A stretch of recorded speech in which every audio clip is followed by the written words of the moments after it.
The smell of the fresh cut grass filled the air as I walked towards the batter's box. The sound of the dry dirt crunched between my cleats as I prepared to face my rival. I could feel my heart pounding like a beat of 1,000 drums. This was the time to take all my hard work throughout the season and make good use of it. The pitch came in hard and fast, and I swung with all my might. I bounded up the first baseline and watched the ball pass the shortstop. 1 run came in. I saw the ball pass the center fielder. I made a run for second.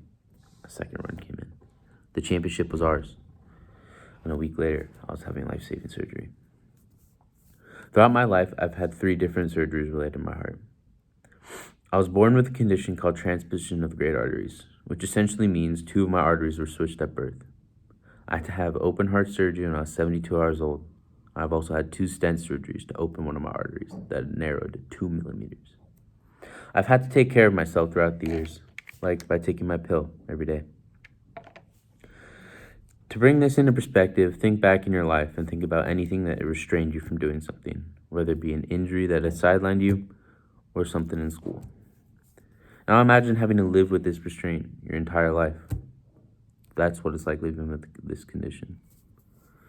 Although this condition is manageable, it is always looming over my head, ready to stop me from anything in life. However, I believe this condition made me who I am today.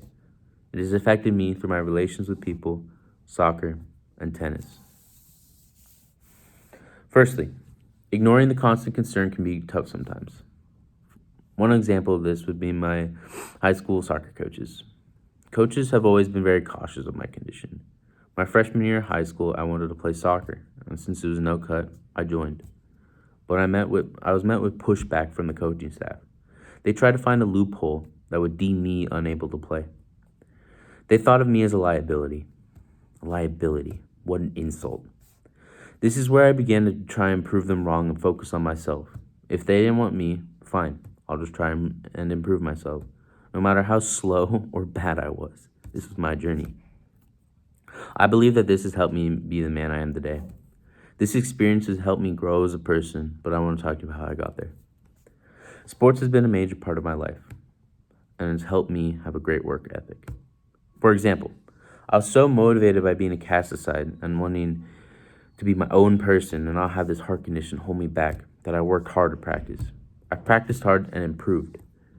And boom, by my junior and senior season, I was still the slowest guy on the field.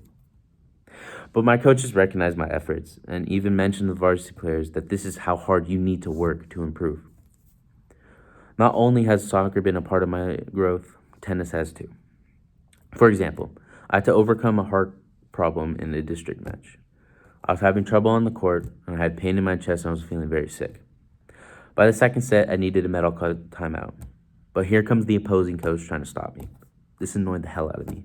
So once I felt stable, I got up and finished the match. Even though we lost, I knew I had gained the respect of that coach.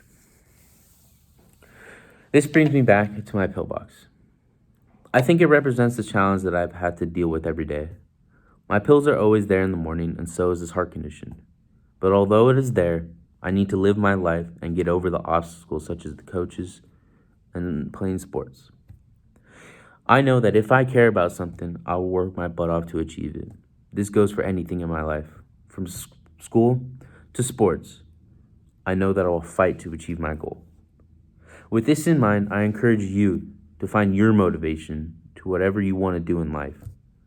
Once you find this push, you will be able to achieve anything you put your mind to. I promise.